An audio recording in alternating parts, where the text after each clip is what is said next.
Kopi. Saya sangat suka dengan kopi.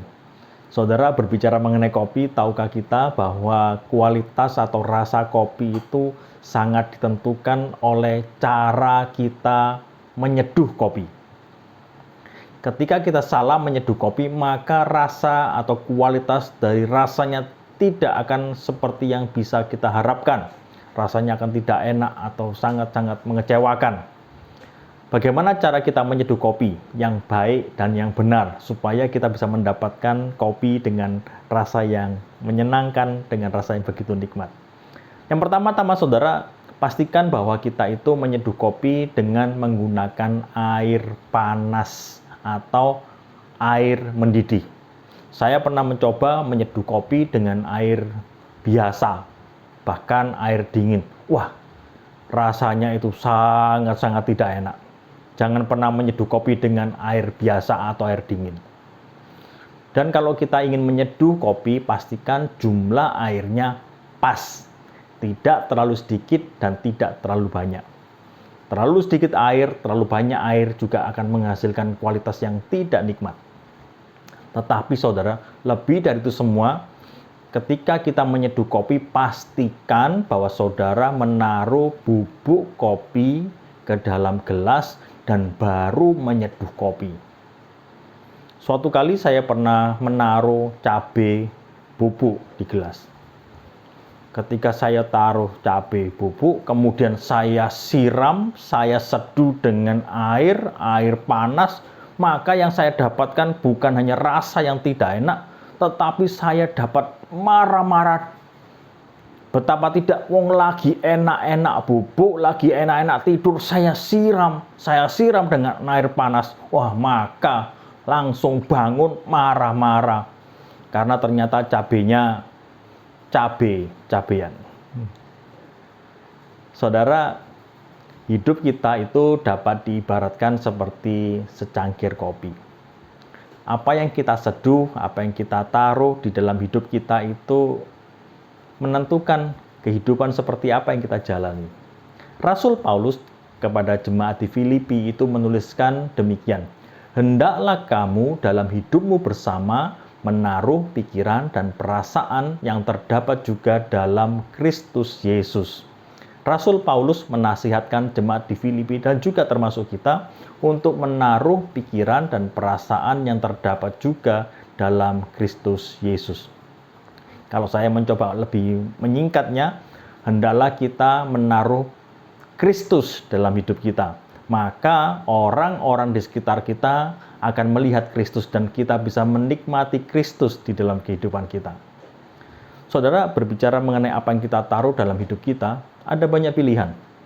Kita bisa menaruh apapun dalam kehidupan kita. Kita bisa menaruh ketakutan, kita bisa menaruh kekhawatiran, kita bisa menaruh kekecewaan, menaruh kemarahan, dan macam-macam.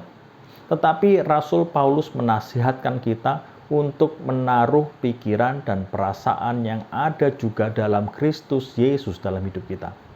Mengapa demikian? Karena orang-orang yang menaruh pikiran dan perasaan yang ada dalam Kristus akan menjadi orang-orang yang kuat. Mereka akan menjadi orang-orang yang ketika mengalami gempuran hidup, mengalami terjangan badai, mereka akan kuat. Dan bukan hanya kuat, mereka juga akan menunjukkan semangat yang tinggi dan kehidupan mereka jadi berkat. Terlebih, kehidupan mereka akan memuliakan nama Tuhan.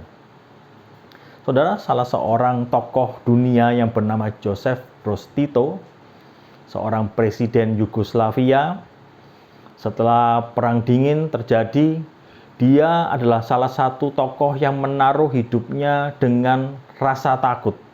Dia takut akan serangan dari negara Rusia.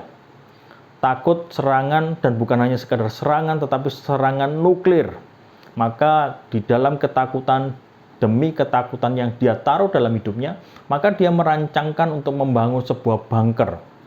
Sebuah bunker yang sangat besar, yang sangat hebat, yang sangat kokoh, bisa menahan beberapa puluh kiloton nuklir. Jadi seseorang ketika berada dalam bunker itu bisa mencakup 300 orang lebih dalam waktu 6 bulan. bisa hidup di dalam bunker itu, dia membangun dengan biaya yang sangat mahal, diperkirakan 4,6 miliar US dollar, sebuah angka yang sangat besar, yang lebih besar jumlahnya jika dibandingkan dengan pembangunan tembok besar Cina. Dengan waktu yang sangat lama, belasan tahun membangun ini. Bahkan di dalam catatan ternyata kita menjumpai begitu lamanya, sampai-sampai Joseph Broz Tito sendiri ternyata tidak bisa melihat, dia tidak bisa melihat hasil akhir dari bunker itu, apalagi menggunakannya. Bunker itu tergeletak begitu saja. Kita bisa menaruh banyak hal dalam hidup kita. Kita bisa menaruh ketakutan seperti yang dilakukan oleh Joseph Broz Tito. Tetapi kita juga punya pilihan untuk bisa menaruh pikiran dan perasaan yang ada dalam Kristus. Seperti siapa? Seperti Rasul Paulus. Hidup Rasul Paulus adalah kehidupan yang menaruh pikiran dan perasaan Kristus. Rasul Paulus menaruh Kristus dalam hidupnya, maka kehidupan Rasul Paulus adalah kehidupan yang kuat. Di tengah penderitaan, di tengah kesulitan hidup, dia menjadi pribadi yang kuat. Bukan hanya pribadi yang kuat, dia juga menjadi pribadi yang bisa memberi semangat dan menjadi berkat untuk orang-orang yang di sekitar dia. Dan nama Tuhan dipermuliakan melalui kehidupan Rasul Paulus.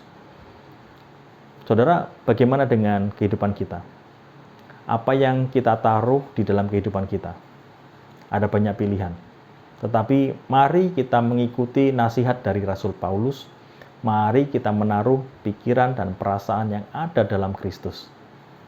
Maka kehidupan kita akan mencerminkan Kristus, nama Tuhan ditinggikan dan dimuliakan. Mari kita berdoa. Tuhan, tolong kami untuk terus menaruh pikiran dan perasaan yang ada dalam Kristus, supaya kehidupan kami menyaksikan Kristus dengan indah. Orang-orang di sekitar kami bisa melihat Tuhan, mereka bisa bersyukur, mereka mendapat berkat dari kehidupan kami.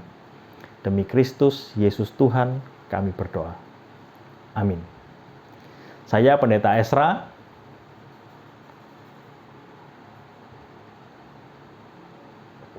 Salam kopi.